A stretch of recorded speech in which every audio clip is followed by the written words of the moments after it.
今天我们要介绍一位台湾的传奇人物杨定一博士。一提到他的经历，你可能会以为这是一位人生开挂的天才。13岁就考上大学，21岁在美国名校拿下双博士学位，27岁成为诺贝尔奖的热门人选，出任美国顶尖医学院的系主任，30岁迎娶白手起家的台湾首富王永庆之女，摇身一变成为亿万富翁、企业家。按常理说，学业、事业、财富、家庭样样圆满，杨定一的人生可谓妥妥的人生胜利组。然而出人意料的是，杨定一博士公开表示，这样的成功并没有带给他真正的快乐。人生中最重要的事情其实是找回自我。他究竟经历了什么，让他对世俗成功看得如此淡薄？他口中2000年来宗教都没有讲出来的秘密又是什么呢？今天就让我们一起来探索杨定一博士传奇人生背后的奥秘。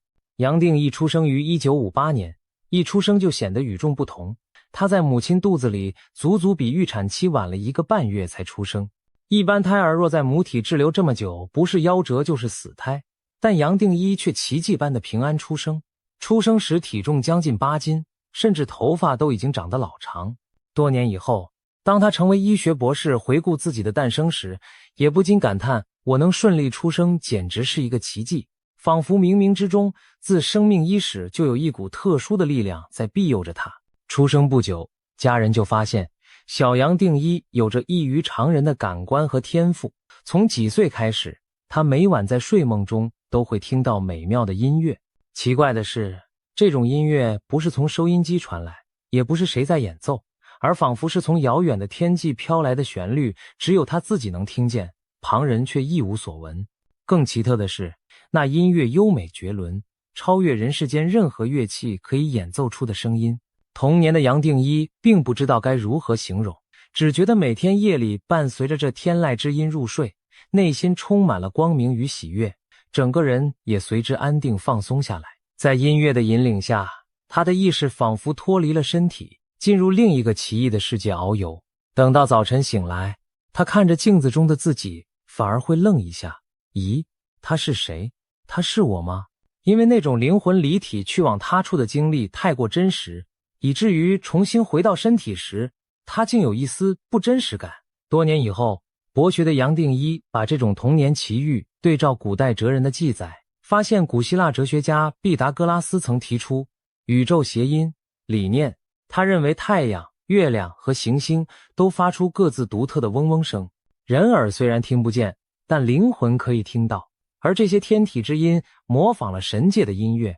能带给人愉悦和平静。杨定一惊觉，原来自己儿时夜夜听闻的天音正与毕达哥拉斯所说的星球之声不谋而合。这也意味着他自幼就拥有感知常人无法感知领域的非凡能力。除了能听见天音，小杨定一还能看见常人看不见的光。他发现每个人身上似乎都笼罩着一层光辉，颜色各异，而且随时在变化。比如，快乐的人周身的光是亮的、暖的，愤怒的人周围的光则是暗淡、浑浊的。见得多了，他甚至渐渐学会从这光当中读出一些个人资讯，不需要对方开口，他大致就能了解这个人的情绪和个性。更令人称奇的是，一个人一生中诸多不愿示人的经历和秘密，这光通通会透露出来，而杨定一往往能从中解读出端倪。小小年纪的他意识到，这能力实在太过惊人了。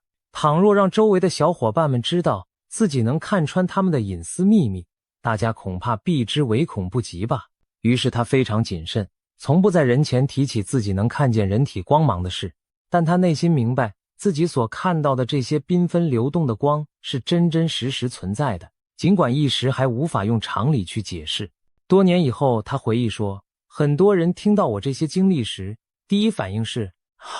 这不符合逻辑啊。然而亲身体验告诉我，它却是千真万确的存在着的。随着年龄渐长，杨定一看到的东西也不仅仅是人的气场辉光了，他开始能看见来自另外空间的生命。对一些肉眼不可见的高层生命，杨定一称呼他们为大圣人。在他所目睹的众多大圣人中，令他印象最深刻的是耶稣。因为在他大约5、6岁的时候，竟曾亲身经历过耶稣为他灌顶的奇迹。这听起来难以置信，但杨定一至今记忆犹新。当时他的母亲是虔诚的天主教徒，每周日早晨都会带他上教堂做礼拜。懂事的杨定一不像其他小孩只顾在教堂外玩耍打闹，他会安静地陪在母亲身边，认真听神父讲道，也学着大人的样子跪在长椅上虔诚祈祷。有一次，大概5岁多将近6岁的杨定一照例在教堂里双膝跪地祈祷，眼睛则望着祭坛上悬挂的十字架耶稣像。就在这时，他突然看到耶稣动了起来，原本静默的耶稣像眨了眨眼睛，仿佛活过来一般。紧接着，耶稣从十字架上缓缓走下，周身放射出耀眼的光芒，金色与白色的光充盈全场。小杨定一惊呆了，只见耶稣走到自己身边，低头凝视着他的眼睛，随后徐徐举起一只手掌，温柔地按在了他的头顶。就在那刹那，杨定一感觉像被一道天雷击中，一股热流自头顶灌入，全身上下仿佛通了电，同时眼前迸射出强烈的圣光。他整个人沉浸在无比温暖、无比喜悦的感受中，甚至心跳仿佛都停止了。那是一种前所未有的满足和平安。他体会到了耶稣所慈爱澎湃的能量。这场超凡脱俗的灌顶持续了几分钟，杨定一如同被完全充电一般，从头到脚都洋溢着难以言喻的幸福。自那之后，类似的神圣经历竟不时再次出现。只要他内心至诚祈祷，就常感觉有一股温暖明亮的光从天而降，沐浴着他，给他带来心灵的滋养，让他即使在人生的迷雾中也不会迷失方向。杨定一明白，那是源自耶稣之爱的持续守护。对于一个孩子来说，这是何等巨大的幸运与恩典。除了耶稣以外，杨定一幼年还曾目睹天使的存在。他相信每个人身边都陪伴着属于自己的守护天使，只要心念纯净，并且不断呼唤天使的名字，天使真的会出现在你眼前。而且他看到的天使形象并不总是我们想象的2只翅膀的可爱小天使，有的天使背后有5对翅膀，甚至7对翅膀，各种模样真是奇妙非常。除了天使，他还能看见龙。是的，在中国传说中才存在的神龙。在杨定一看来，龙其实真实存在于我们周遭的不同空间层次中，只不过平时我们看不见它们罢了。他发现每逢天上打雷下大雨之时，就常有龙的身影出没。有些小朋友在雷雨天也曾无意识看到过龙，但大人们通常不相信。然而有趣的是，后来有人用红外线摄影机在雷雨天拍摄天空的云层，真的拍到了与杨定一描述龙极为相似的奇异影像。换言之，龙也许并非虚构，而是某种特定能量体在红外波段下的真实显现。杨定一还分享过一次成年后在美国亚利桑那州塞多纳镇遇见龙的经历。当地有一处山谷，据说是强大的能量漩涡地带。那天天空本来万里无云，导游开车带着杨定一等人行驶在郊外。骄阳6月，烈日当头，突然杨定一看见一条巨龙盘旋在前方天空。他脱口问导游：“你们这个季节会下雷阵雨吗？”导游莫名其妙答道：“不会啊，大概要到7月底才有雷雨。”结果话音刚落，不到几分钟，天空竟风云突变，一场瓢泼大雷雨凭空而至，乌云瞬间压顶。杨定一半开玩笑地提醒司机：“也许我们头顶上有龙出没哦，要不要换个方向开车？”司机将信将疑的连忙左转右转，想绕开暴雨，但无论往哪开都无济于事，一路都被倾盆大雨追着跑。老司机惊奇地说：“我在这里开车38年了，从没见过这样的景象。”杨定一笑而不语，难道真是他一眼照来了这条兴风作雨的龙吗？种种亲身经历使他笃信人类世界之外确有高龄众生环伺，其形态远超我们的想象。小小年纪的杨定一不仅灵异体质惊人，在平常的学习和玩耍中也展现出超乎常理的天赋。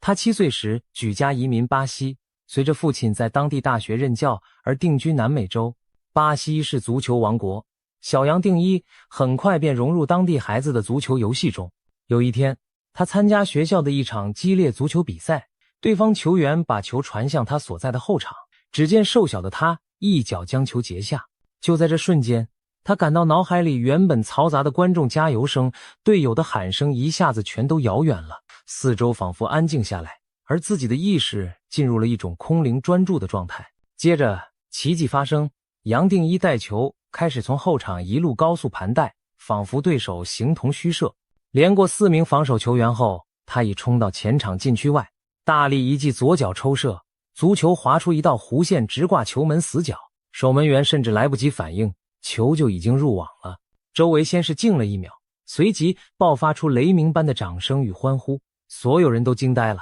谁也没想到，这个瘦弱的中国孩子居然上演了长途奔袭一条龙破门的壮举，简直就像传说中的球王在世。赛后，同学们把杨定一当成英雄般拥簇，他自己却十分迷惑，为什么刚才自己脑中一片空白，什么都没想，反而把球踢得那么完美呢？后来他反复体悟这件事，逐渐领悟到一个道理，有时候你越不刻意追求成功，放空杂念，全情投入当下，成功反而会不期而至。年幼的杨定一从足球场上的忘我体验中初尝了无为而为的滋味。大约8、9岁时，杨定一又亲历了一件神奇的小插曲，并从中悟到了人生另一个重要道理。那是一天课余，他和弟弟在家玩谁跳得高的游戏，两人约定比一比谁能跳得更高，摸到门框上演。于是弟弟先来。杨定一的弟弟虽然年纪小他1岁半，但长得比他还高一些。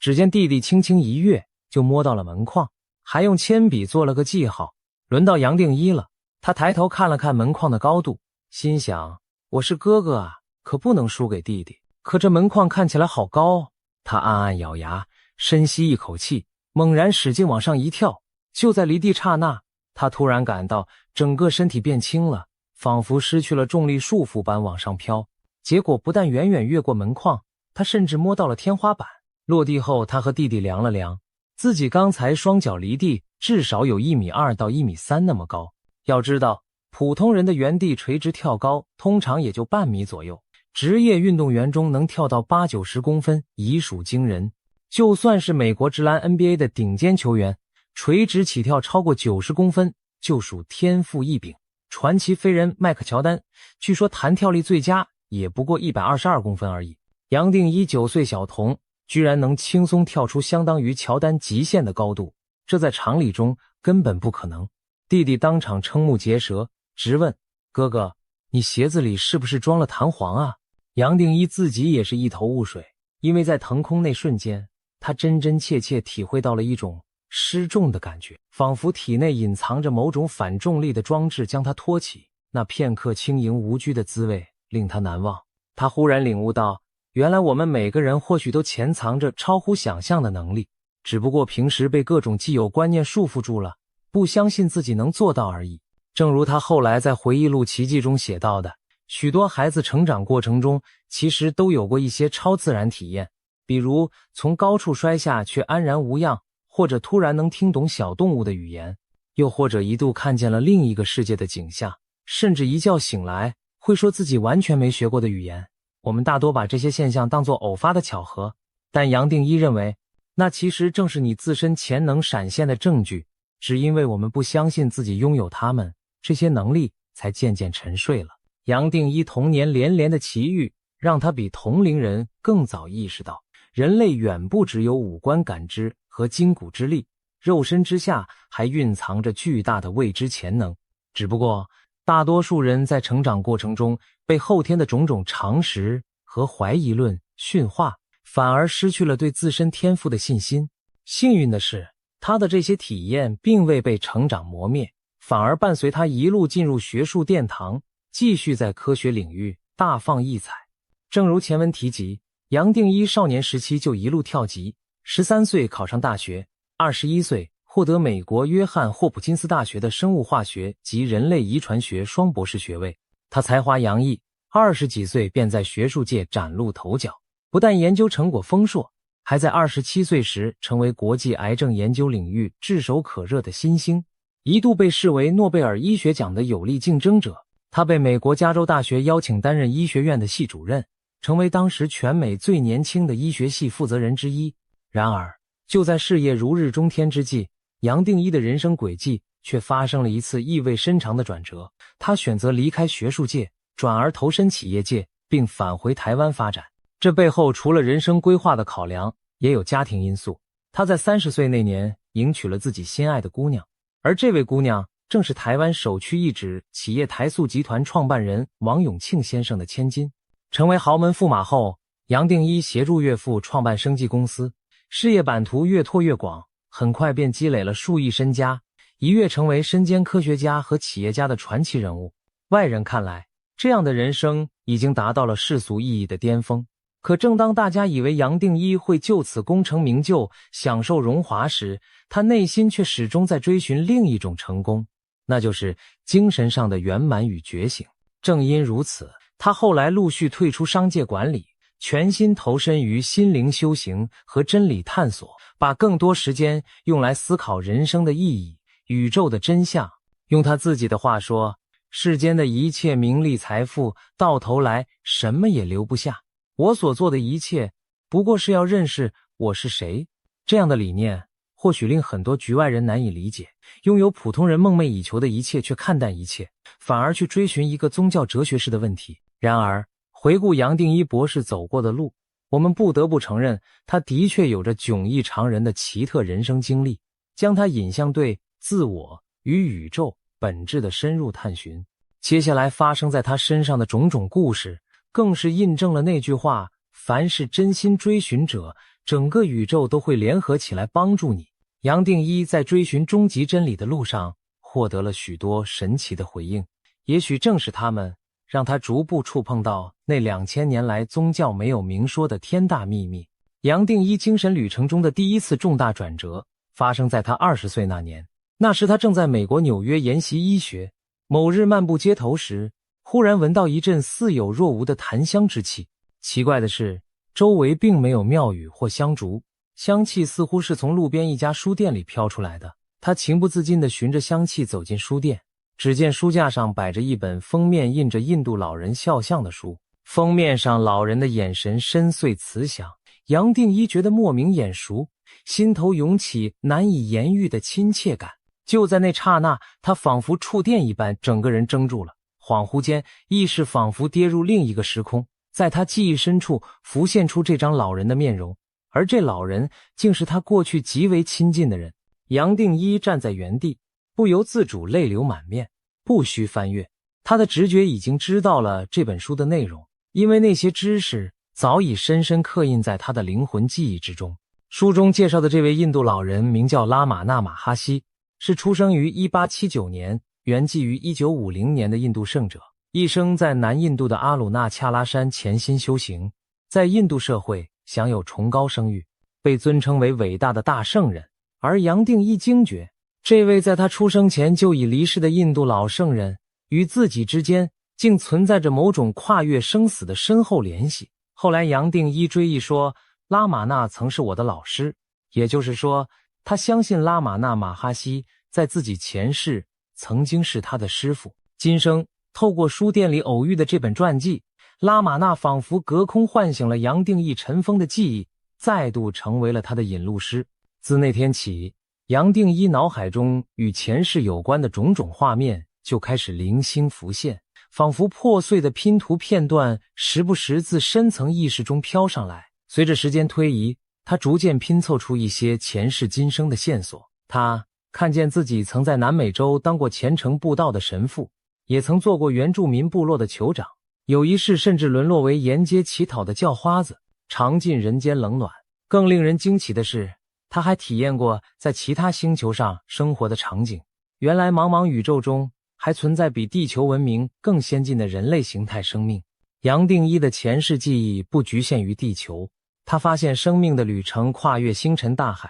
宇宙中确有许多高智慧生命，只是人们以为遥不可及罢了。此外，他的意识还曾飘荡到某种佛教所说的天界。佛经中描述六道轮回，除了人间还有天人道。杨定一发现，天界里的众生相貌各异，沟通方式也和人类不同，有的天人以语言交流，有的靠眼神意念，有的则以纯粹的能量波动来沟通。而在他看来，天界众生中最普遍的沟通方式其实是爱，一种纯粹无私的爱的能量，就像当年5岁时耶稣给他灌顶时所感受到的那种爱的震撼力量。这发现令他既惊喜又感动，原来在更高维度的世界里，爱是真正的通用语言。由此他更加领悟到，为何耶稣与佛陀都如此强调大爱与慈悲，因为爱本身就是直达最高境界的能量。那天在书店，杨定一除了买下拉玛那的传记，还顺手买了另一本中国古代高僧的著作禅宗六祖慧能的《六祖坛经》。令他没想到的是，这本书又一次触发了他灵性的爆发。杨定一回家翻开《六祖坛经》，看到卷首的第一句话时，双眼忽然酸热，眼泪竟夺眶而出。因为在他的记忆深处，这本书他早已读过。恍惚间，他感到自己的意识脱离了躯体，开始不受控制地向上升腾，向着宇宙深处飞去。仿佛有人用快进的画面让他目睹了整个宇宙的历史，从宇宙起源开始，地球上数不清的文明兴衰在刹那间于眼前飞逝掠过。此时杨定一顿悟，人间的一切乃至整个物质宇宙都不过是一场幻象。多年的科学教育给他建立的世界观，在这一瞬间彻底崩塌瓦解。他仿佛亲身体验到了佛教所谓诸行无常，诸法无我的真谛。凡尘万象皆如梦幻泡影，我们以为坚固不变的物质世界，其实只是意识投射出来的幻影，而宇宙存在的本质远超我们的传统认知范畴。杨定一在这震撼的状态中不知过了多久，等他回过神时，发现自己已经飘飘然把整本坛经从头翻到了最后一页。这次灵魂出窍式的深刻体验彻底改变了他看待世界的眼光。从那以后，他再也无法用从前那种局限的科学常识去理解世界，而是带着一种全新的视野。既然万物本质上是幻象，那就意味着还有更高的实相存在于幻象背后。对此，他决心继续探索求证。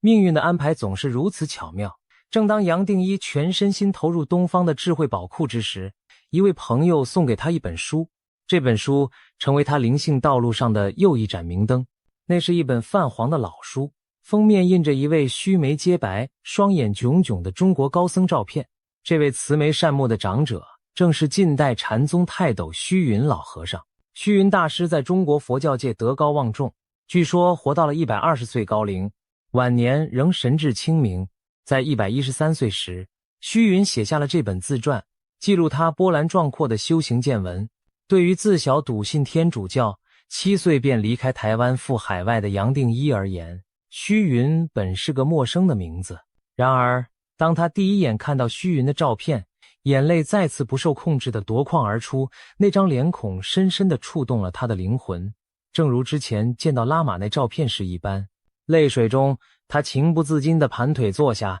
把虚云自传捧在膝上开始阅读。谁知这一坐便是整整1个通宵。期间，他感到时间仿佛倒流，一盘无形的磁带正带领他的意识回溯，从现在到童年，从出生前到前世，再到更遥远的过去。记忆的漩涡越转越深，翻腾出无数影像，有那原始洪荒年代的野兽咆哮，也有历经文明兴替的人群浮沉。他仿佛看到了自己作为不同生命形态在轮回中穿梭的种种景象。突然间，他脑海里现出佛门经典《心经》的一行行经文。他惊讶地发现自己居然在倒背心经，从最后一个字开始，逆向逐字默诵，一直诵到第1个字，丝毫不差。而每一字每一句在此刻都迸发出前所未有的深意。紧接着，他感到整个身心仿佛轰然炸裂，一切物质与念头都四分五裂，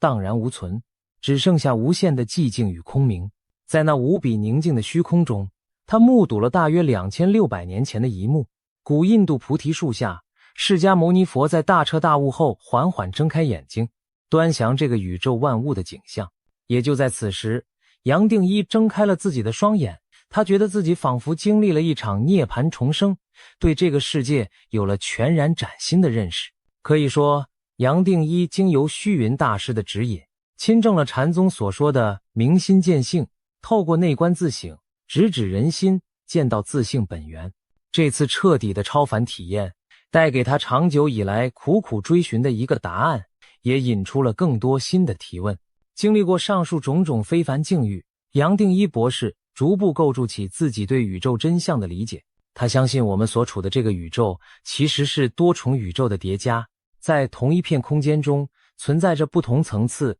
不同频率的世界。我们肉眼所见的三维物质世界只是其中很有限的一层，而在我们周围的同一时空坐标中，同时共存着无以计数的众生和世界。他形象地描述道，这些不同层面的宇宙彼此堆叠在一起，却互不干扰，就像电视上重叠播放多个频道的画面，每个频道自成一个世界。换言之，我们眼中的现实只是众多共存现实中的一种，在人类看不见的光谱之外，还有无数生命在各自维度中活动着，我们与他们叠加生活，却彼此浑然不觉。听到这里，也许有人会问，有什么办法可以证明那些另一空间确实存在呢？杨定一从自己擅长的科学领域出发，想到一个有趣的切入点，研究佛教高僧圆寂后留下的舍利子。佛教有种传说，修行有成的高僧圆寂火化后会留下晶莹坚固的小珠粒，被称为舍利子。有人说那是修行者在另一空间的高能量结晶。杨定一通过科学手段分析了释迦牟尼佛舍利的成分，发现佛陀的肉身已经与意识达到完全一致的状态，物质组成呈现出一种近乎完美自由的结构。所谓完美自由，用他擅长的比喻来讲，相当于生物体变成了超导体，也就是零阻抗、零损耗，能量可以无限传导的状态。在舍利的成分中，他甚至找到一种前所未见的特殊元素，杨定一称它为真元素。这种真元素性质就像化学上的惰性气体，不与任何已知物质发生反应，仿佛游离于这个物质世界之外。如果说释迦牟尼佛的身体以真物我合一的超凡境界，那么舍利中发现的真元素也许正是某种来自彼岸世界的物质遗留在人间的证据。杨定一感叹道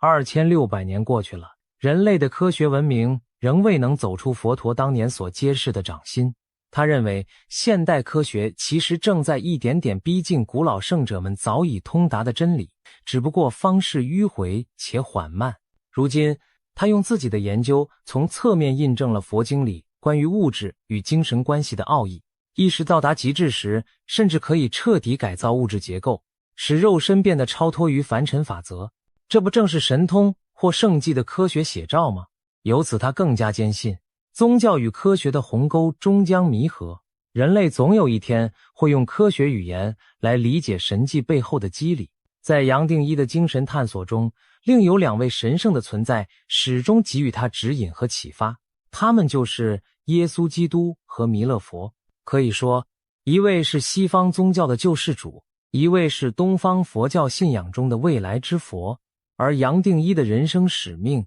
仿佛正是东西合璧地为这两位大能者服务。他常说自己仿佛要为弥勒和耶稣在人间的丛林铺好红地毯。在梦境与打坐的深层冥想中，杨定一屡次感受到来自弥勒的教导，他的意识仿佛来到兜率天，佛教中弥勒内院所在的天界，聆听弥勒佛的说法，每每流连忘返。杨定一相信弥勒佛已经为未来人类准备好了一整套完整的新法门，一旦时机成熟，这套法门将会在人间施行，为人类文明带来颠覆性的升华。他透露，弥勒的大法门有一个最大的特点，强调意识高于物质。这一点听起来似乎与现代科学的唯物观背道而驰，但杨定一说不必担心，因为当前的科学终将被人类扬弃，取而代之的将是弥勒法门所体现的新科学、新宗教、新哲学。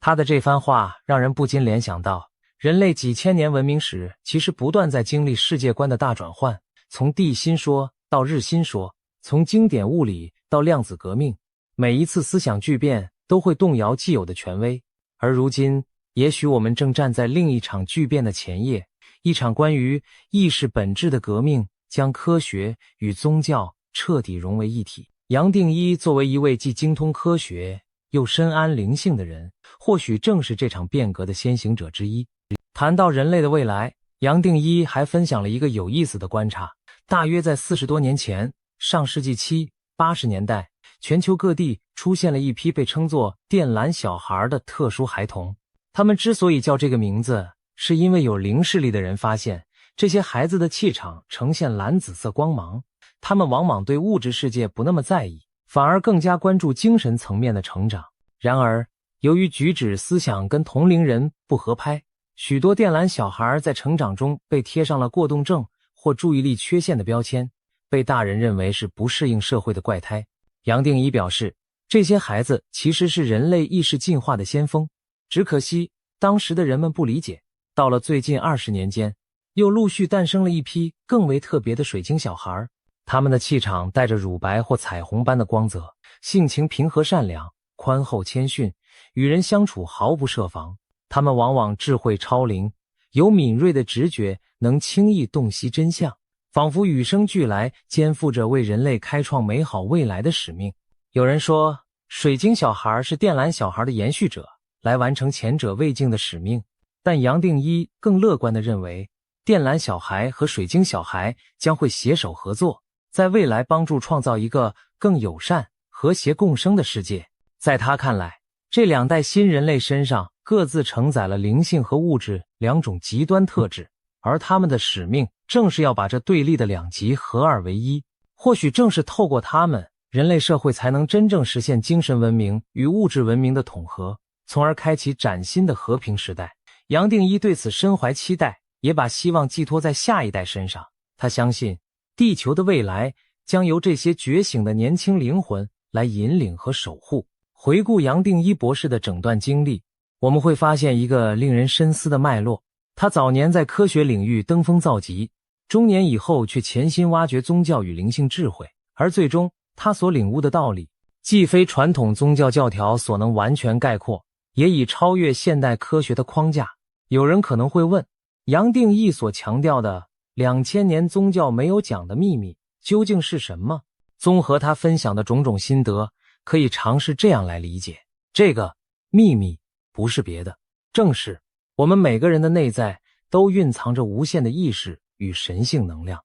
而整个现实世界只不过是一场意识投射的幻梦。换句话说，真正的神并非高高在上、遥不可及，而是存在于你我的内心深处，只是这个真相长久以来没有被宗教清楚直白地告诉世人。2000年前的圣者们或许早已明白其中奥义，却往往只能透过隐喻和预言启发众生。于是宗教逐渐演变成教义和仪式的外在形式，而那直指人心的真实却少有人能体悟。杨定一博士的种种经历证明，人是可以直接经验神圣、亲见真理的，不需要将希望完全寄托在外在的崇拜对象或权威上。我们的意识本身就深藏着打破幻象的钥匙，只要肯专注内寻，我们终将发现天国就在你心中，佛性本自具足。这或许正是耶稣和佛陀的核心教导，只可惜2000年来大部分人只知其词而未明其道。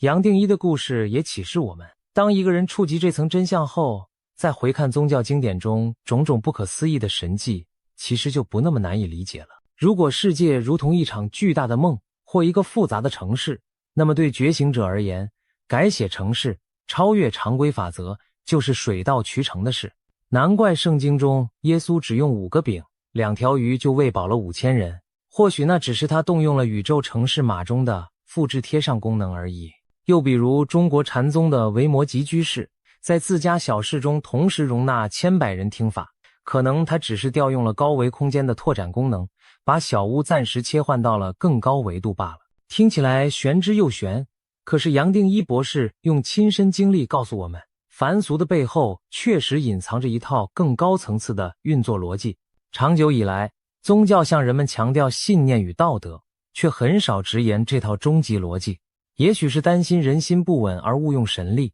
而科学呢，专注于观测实证，却回避意识与灵性的主观领域。然而，随着越来越多像杨定一这样的人挺身示范，我们有理由相信，科学和宗教正在汇聚到同一条真理之河。未来的某一天，我们也许既不需要迷信任何外在教条，也不再把自己局限于冰冷的物质公式，人类将重新认识到自身意识的伟力，明白，原来我们每个人都是宏大宇宙城市中的一位城市设计师。到那时，奇迹将成为常态，爱将成为共通语言，而自我觉醒将不再只是圣者先知的专利，而会成为芸芸众生皆可亲证的实相。这或许就是杨定一博士以自身传奇经历想要告诉我们的最大秘密。今天的故事就分享到这里。如果您也对人类意识的潜能充满好奇，不妨静下心来思考，我们是谁？我们从哪里来？将往哪里去？或许在不远的将来，当我们拨开传统的迷雾，亲身触碰到那久藏的真相时，整个世界都将因此而改观。谢谢你的收看，我们下次再见。